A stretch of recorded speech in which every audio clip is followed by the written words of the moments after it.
Good afternoon, everyone. It's always a bit humbling when you are on a panel discussing technology and you're extremely technologically proficient. Good afternoon, everyone. My name is Ruva Jaishankar. I'm Executive Director of ORF America. ORF America was established in 2020 and it's the first overseas affiliate of ORF with the objective of conducting policy research and analysis for the United States, India, and cooperation between the US and India on global issues. And so it's a great pleasure to be joining my colleagues from ORF and the Reliance Foundation here. I'd like to join others in commending them for what is really an inspirational book, and for those of you who haven't taken a look at it, I would highly recommend it. You can hear many more stories like the ones we just saw from Archana and Sidhu and all the others. They're great case studies, and for those of us who work in the policy world, we tend to be very cynical people. And so it's really nice to see sort of the real impact that some of this work has had for women, whether it comes to digital literacy or the marketing for small businesses or community organizing. We are, of course, here on the sidelines of the UN General Assembly. Additionally, India begins its tenure as the chair of the G20 later this year. Next year in September, India will be hosting the G20 summit. And so for this panel, in some ways, it's a good opportunity to discuss what multilateral groupings such as the UN and the G20, as well as other international actors such as the private sector and NGOs can be doing to help the cause of women's empowerment, the SDGs, through technology. We have a great panel here, and I'll just briefly introduce them. Maybe starting with we have Maggie Sprenger, who is an ORF alum, but is Managing Director of 1862 Capital. Alex Kendall, Senior Vice President of Global Health Strategies.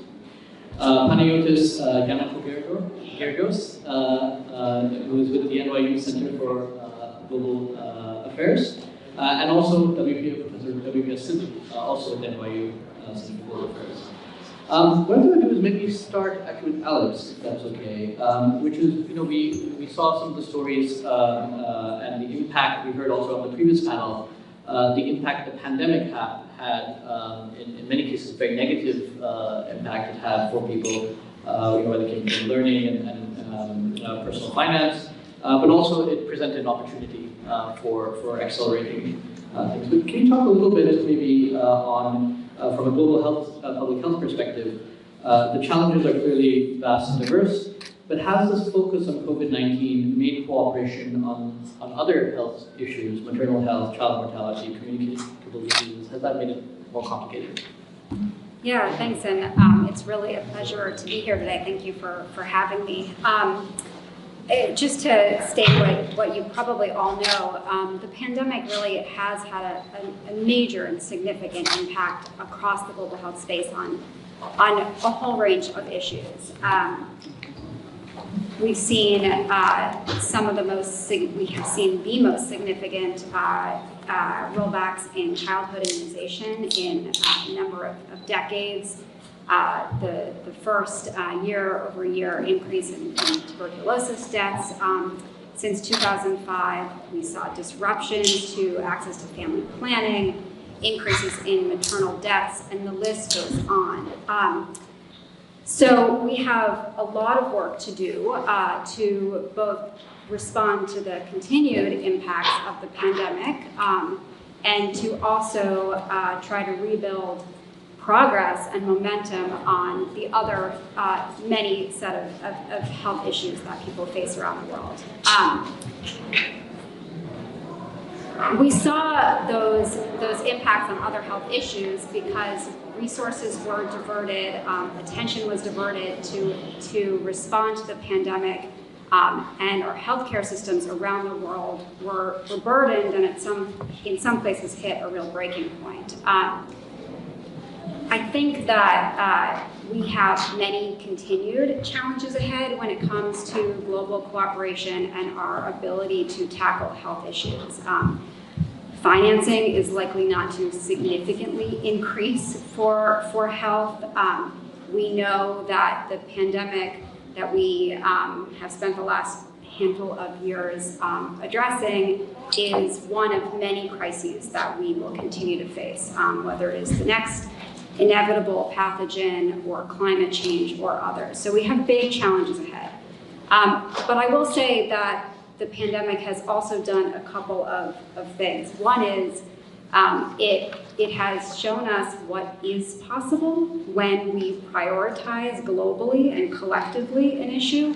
We saw incredible scientific advances, and we were able to come together in some ways in really extraordinary and unique forms that we never have. I also think the other thing that the pandemic did is it laid bare a number of issues that I hope will be difficult for the world to ignore, and that will actually help make collaboration and cooperation stronger moving forward. And I'll come back to this point at the end, I think that is a political choice, and we can heed those lessons or not. I wanted to just name a handful of what I think those lessons are, and try to connect some of the dots to gender and to tech and innovation. This is not an exhaustive list, but several that I think are particularly important. One is that we saw the need to strengthen our health systems, and particularly our primary healthcare systems, where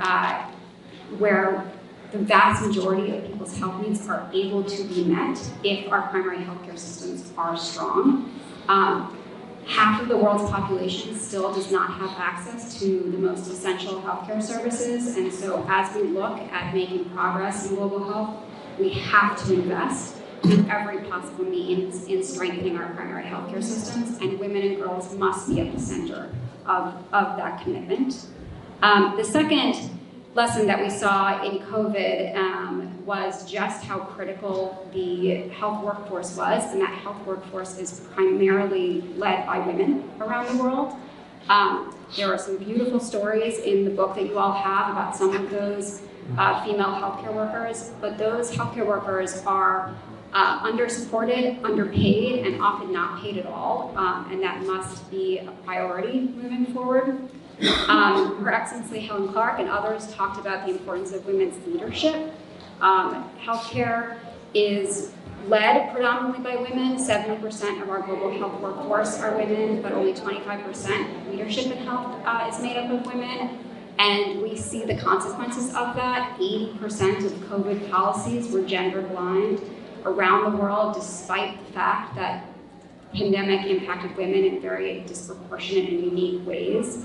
But lastly, we also saw the promise of innovation on both a large scale in terms of scientific discovery, and on a smaller scale in terms of many of the stories that are in the book, the ways in which telemedicine and mobile apps and access to the internet allowed people to connect to healthcare services in new ways. And so I think we have a very real opportunity to transform how we deliver care. But as I said before, I think it is a choice as to whether we heed these lessons, and I think that the degree to which international organizations, leaders like India in the context of the G20 are demonstrating leadership on these things, I think that will pave a path for us to shift how we deliver global health and meet global health needs around the world or not. Thank you. Thank you. We heard also on the previous panel the examples of public-private partnerships. And so to Maggie, how do you think private capital can be better mobilized? Are there ways of, what are some of the better ways of cooperating with multilateral institutions? Are there particular institutions that are more capable? Or are governments or private foundations better, are national governments or local governments, private foundations, better avenues for ensuring impact? I'll give you a very grad school answer, which is it depends. It does depend, because it depends what the goal of the outcome of that investment is. But coming from the private sector, and just by way of background, I'm a venture capitalist who invests into very early stage technologies, particularly in deep tech or national security adjacent verticals. But I think there's a tremendous opportunity in investing into women. You just mentioned that there are incredible opportunities in terms of the kinds of KPIs and outputs in terms of the humanity and the social impacts, but I also think that there's a tremendous economic opportunity. The NIH just did a study and they found that investment into women's coronary health would lead to a 9,500% return over 30 years. Historically, funding and research has been so woefully skewed toward men that there are tremendous opportunities financially for us to invest into this. And if we're going to be cynical, given our worlds of both finance and policy, I often find that aligning interests around economic outcomes is a strong way to drive goals. I think investing into women is a huge opportunity broadly, not just economically, but also socially and generationally and environmentally. I think it's critical, though, to have a bottoms-up approach. I think very specifically about how we fund founders. Investing into a woman is $1 into a woman is going to return 73 cents to her male counterparts, 31 cents from Boston Consulting. Women venture firms with a 10% increase in female partners had a 9.7% return. Forbes, conversely, has found that it will take 250 years for people in my seat to have parity with my male counterparts. And so there's this tremendous gap in not only how we're funding the kinds of companies that drive the impact around women in the grassroots organizations, how we back the female founders and entrepreneurs who are building the technological solutions to empower these women, and how we are backing female allocators who are so substantially more likely to invest into a female founder team or a female founder CEO. A female VC is 3 times more likely to invest into a female CEO and twice as likely to invest into a team with 1 female founding partner. And so I think it really requires a holistic approach to looking at that change. And given a holistic approach, it requires those partnerships. When we're looking at international investments, it requires partnering with government. It requires partnering with leading think tanks and people who really understand the geography. Because when I look at something from a risk-adjusted investment standpoint, I have to know that the policies and the governance and the access to the right people is going to be provided for me, because otherwise my LPs get very angry and I no longer have the opportunity to influence the kinds of projects that I would like to. I do think that there are opportunities for blended capital for people in my seat to work with foundations and say, be the catalytic capital for the project, prove out this thesis just a little bit so that we can come in and back it and scale it more substantially and drive that long-term impact. But too often, capital comes as a response. We saw the Me Too moment. There was suddenly a huge swath of capital for female founders, and then it evaporated just as quickly because there was some new trend, some new immediate response, which is important. It's important to have those responses, but unless we create systemic change, this will continue to be an ongoing problem. We will lose out on those economic returns, but more importantly, we'll lose out on all the other returns as well. Thank you. If I can turn to Professor Sidhu, CGA, your institution, had a report called Towards Building a Global Digital Governance Architecture.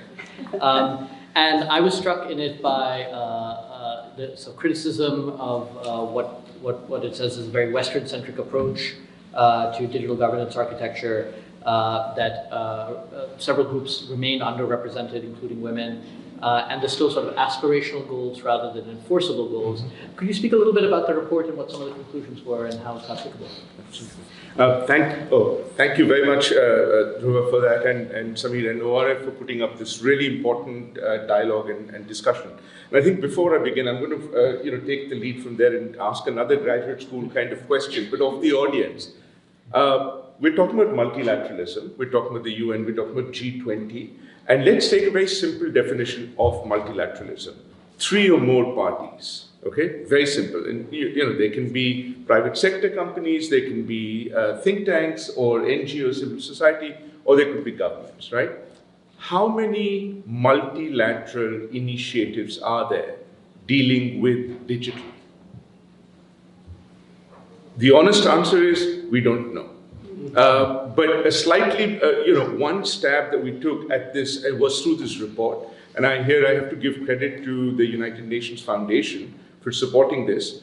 We looked and found, and maybe it's not complete, but it is a start. We found 99 initiatives. 99 initiatives where we looked at 4 different groups. One was government to government, so intergovernmental, if you like. Second was private sector. Third was NGOs and civil society. And fourth was what we called multi-stakeholder. And for us, the definition of multi-stakeholderism, again, was it had to have one of the, 2 of the other groups, be working together, ideally 3, but at least 2. And the findings are very interesting, and thank you, Dhruva, for giving that opportunity. Of the 99, the majority are actually multi-stakeholder initiatives, 42 out of the 99. So it gives you an idea. The least amount are actually private sector at the moment. They're about 10. So that's the first kind of interesting finding. There are 3 more which might be of interest. Second, slightly more than a third of these initiatives are really focused on digital governance and policy making. About 33% or thereabouts. The least amount actually look at transparency and child protection. And women fall into that category as well, unfortunately. It's really, really small. It's less than 3%. So that's the second finding. The third interesting finding is that of all of these initiatives, they tend to be very aspirational. So they're declaratory in term, and there's really no enforcement. So in fact, if you look again out of the 99, 54 of them are actually aspirational, where basically they're declaratory.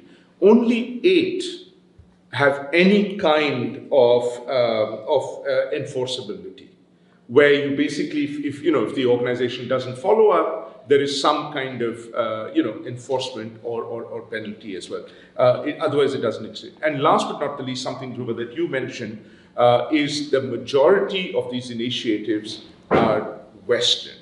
By which I mean the initial initiator is largely based in the global north, to use the Tech Envoy's term, and the global south is remarkably small and short even now. It's about 30% or so. And even there's a huge disparity. China, for example, is now starting to take the lead, and that's picking up. Africa lays way, way behind. Again, not surprising. But again, I think a very important lessons for us to learn here as we think about what are the next steps that we want to do in terms of empowering.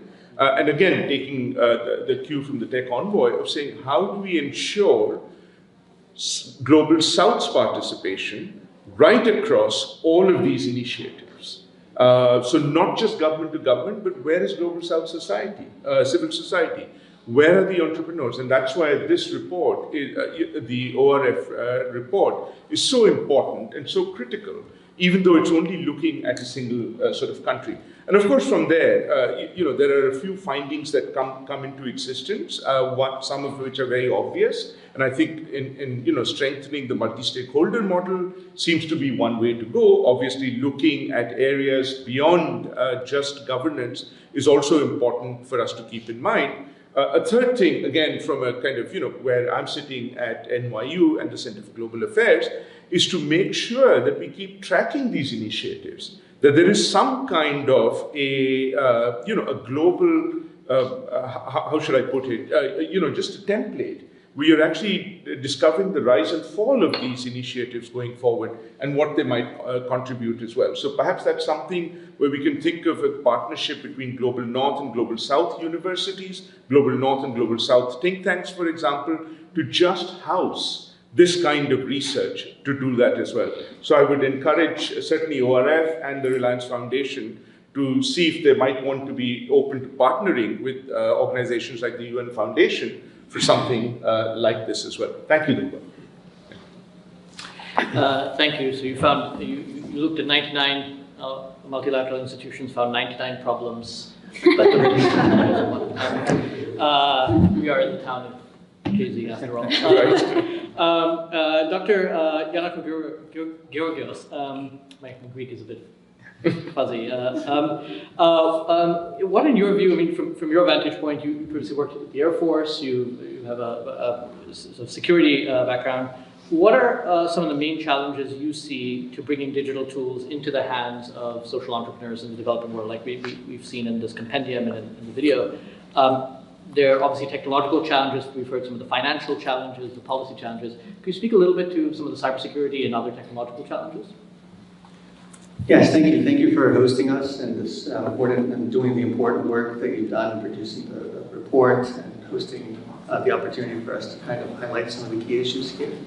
So I think one of the key challenges right now, obviously the Pandora's box of digital technology being integrated across society is open. It's not going to close anytime soon. And it is critical that women, especially in the developing world and in rural communities around the world, are able to access the technology, learn how to use it, and be able to kind of elevate their own social status within the society. But the one thing that I see missing that worries me the most is an integrated approach to ensuring that as these technologies are being adopted by people around the world, cybersecurity is part of the kind of business model of their during the process of adoption. So think of the video we just saw of all these very positive aspects of the technology being used in order to not have to carry cash from the bank anymore. Now you have a cell phone. There are a lot of cybersecurity risks that if people who are now first entering into this domain can be harmed as a result. So obviously, there's not a day that goes by, at least in my world, where there's no cybersecurity incident in the headlines. But when it comes to women in particular, I think there's a lot of vulnerabilities out there that could maybe scare some people away from the technology when they start hearing some of the horror stories. I'm thinking of social media technology being used by human trafficking organizations to recruit and kidnap women, and cyberbullying or sextortion and blackmail and all these other things that could become inhibitions for women to start to use technology because of some of those horror stories they might hear from people in their circle or from uncles or fathers who don't want them to adopt the technology and are trying to scare them away from the cell phone, right? So that's one of the things, the importance of, as we're out trying to educate and increase the adoption of these technologies, that cybersecurity is baked in on the front end of any of these efforts to increase the usage and digital literacy for women. Another issue as well, this is something I thought is, you were talking about the role of VCs in this space. So a lot of cybersecurity issues come out as a result of poorly coded products that's outside of the hands of the user, right? So if cybersecurity becomes a KPI within VCs, funding startup projects, or even a KPI when an SDG is being considered for adoption by a municipal or a national government, there are performance metrics that can be established and adopted in order to guide some of these investments, so that it's not just in the hands of the individual user that has to kind of know, let's not click on the spear phishing email, let's not do something that might harm us. And now the actual tech ecosystem is doing cybersecurity by design. That will, I think, only reap benefits because it starts to decrease the narratives of personal harm that might come as a result of technical adoption. So I will pause there and see if we're back to you, sir. Thank you. Thank you to the panelists. You've highlighted collectively, I think, some of the shared common challenges that we see as sort of we move towards the SDGs, as we move towards more greater women's use, particularly in the developing world of new technologies, digital technologies, from healthcare, from the financing to the multilateral governance challenges and security challenges as well. So thank you all. Please join me in thanking the panelists. I'll just turn the floor over to my colleague Samir Saran, who will introduce the First Lady of the Campaign. Now, to cap off this wonderful morning, we have a fantastic speaker. The First Lady, Dr. Auxilia Nangabo, First Lady of Zimbabwe, someone who's affectionately known as Amai, That's also has a very Indian ring to it, ma'am. Amai also has a meaning in our part of the world. She's a champion of the needs of the vulnerable in society. She was instrumental as a member of parliament in establishment of women's banks in all constituencies in the Midland provinces during her tenure. She encouraged women in empowerment. We spoke about SMEs. She, in fact, helped women becoming owners in businesses through the ownership of livestock and, of course, handicrafts, clay pot molding, and other indigenous skills of the communities. On assumption of her role as First Lady, she has intensified her initiatives of empowering communities by forming the Angel of Hope Foundation. She, of course, is no stranger to this country. She has a linkage with Harvard and other universities, and of course, is someone who has spoken about and agitated some of the most important questions of our times in her various initiatives. So I'm delighted to welcome the First Lady to deliver the valedictory address, and please join me in welcoming her to the stage.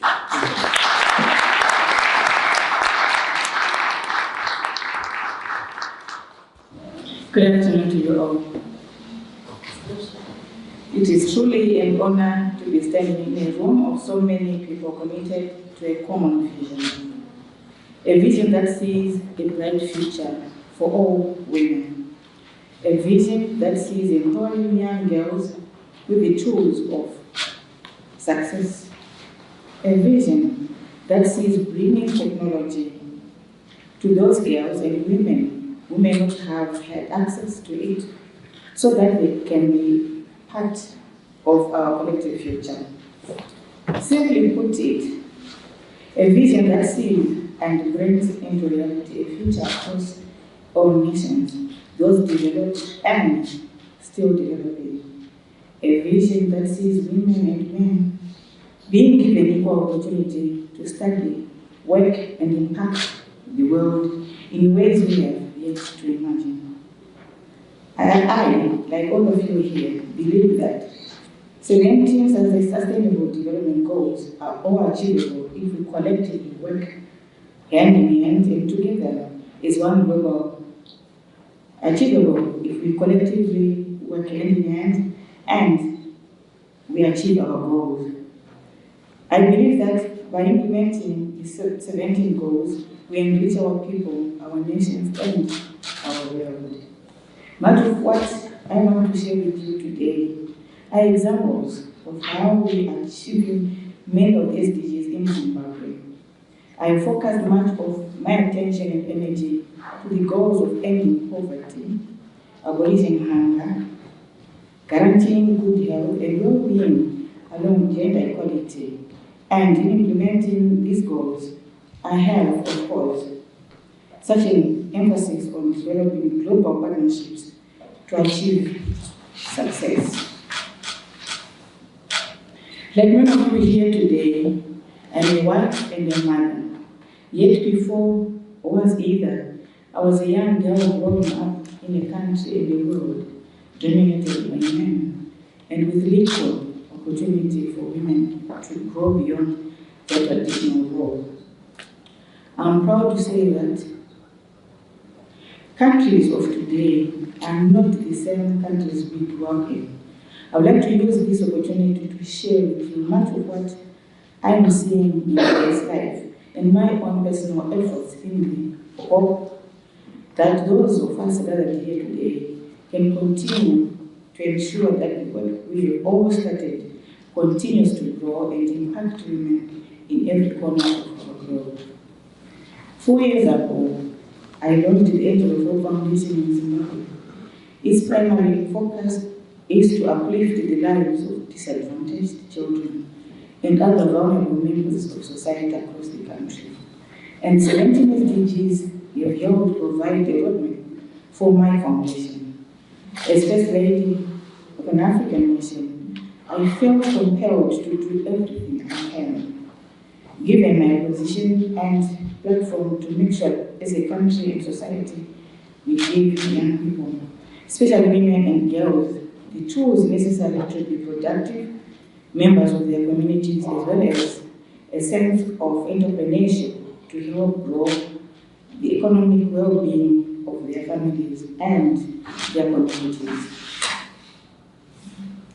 The Anglo Foundation works both in partnership with private as well as public enterprises to see our common vision to fruition. Even before I became First Lady, I noticed the gap between the knowledge learned during my school-going time and the skills that are necessary in the real world. So when I became First Lady, I sought to find public-private partnerships that would work to resolve this disparity. One such program is the Seeds for the Future program sponsored by Hawaii. The program promotes a great understanding and generates interest in the ICT sector. By donating ICT equipment to the universities of Zimbabwe, our ICT students can learn and apply the latest technology in ICT. This also allows our students to open their minds to the vast opportunities they can take advantage for their own economic transformation. Some of the skills our students have learned through the program include artificial intelligence and cloud computing. These skills translate directly into better futures for the students in our country. Another rewarding project we began in Zimbabwe consisted of the Anglo Foundation partnership and partnering with the Meta Foundation, which is based here in the United States. Thanks to Meta Foundation, we were able to construct high-tech ICT hubs in several primary schools.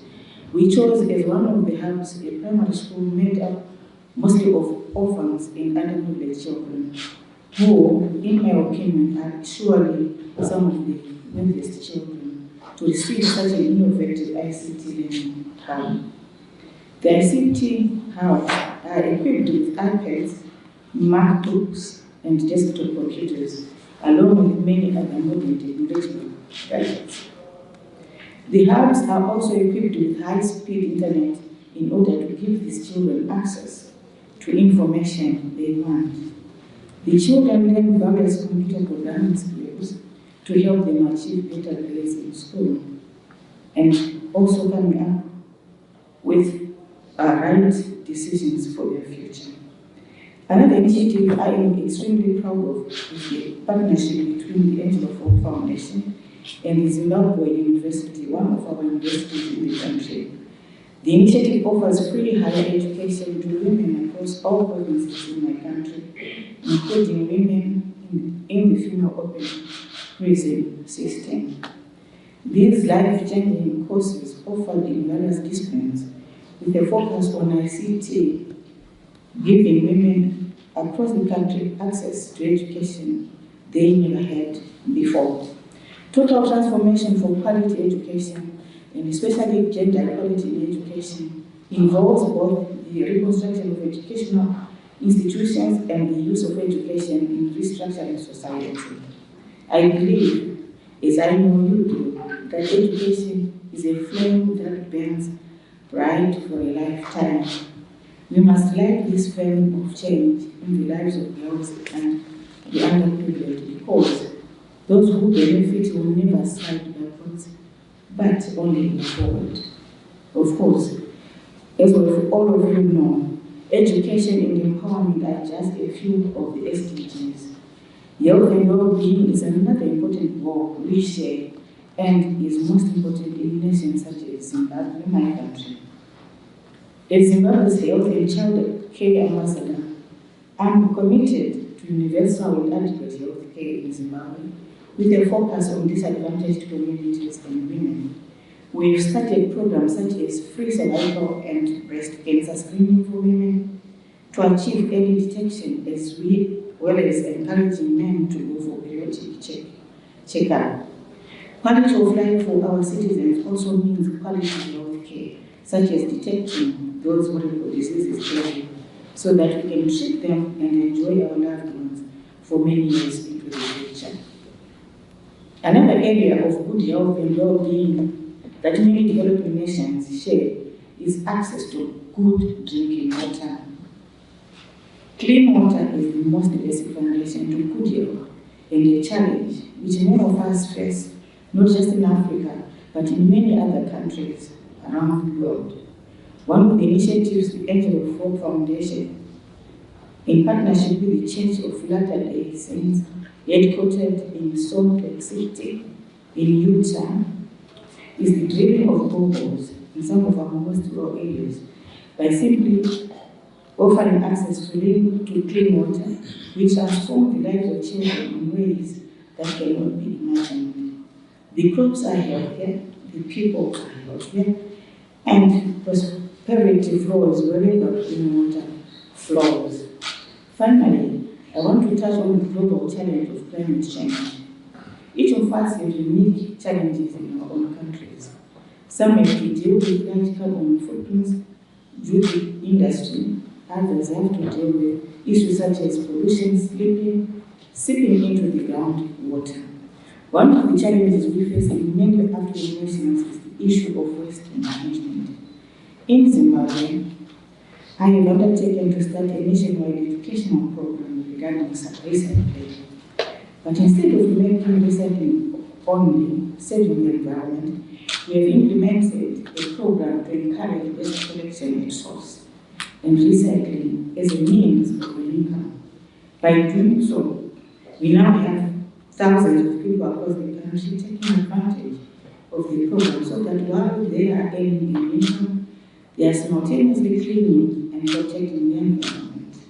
I don't have to overstate how important this is, because as you know, we can educate our children, we can employ our women, we can deliver quality health care to areas that never had it before. Additionally, we've started an afforestation program targeting tobacco farmers who depend on wood to cure their tobacco. For every tree cut down, 2 more trees are planted as a way of replenishing the environment.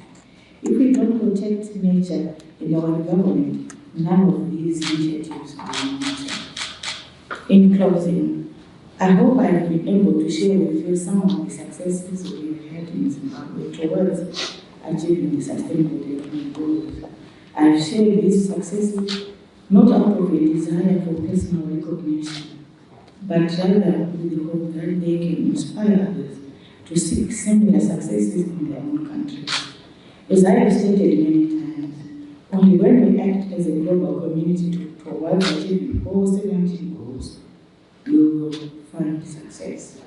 Especially when we place our focus on women, girls, and the underprivileged in our societies, we will begin to see real long-term and sustainable change. I want to thank you all for this opportunity to speak to you, and I look forward to the mutual cooperation that comes out of such a gathering. May God bless us all. I thank you.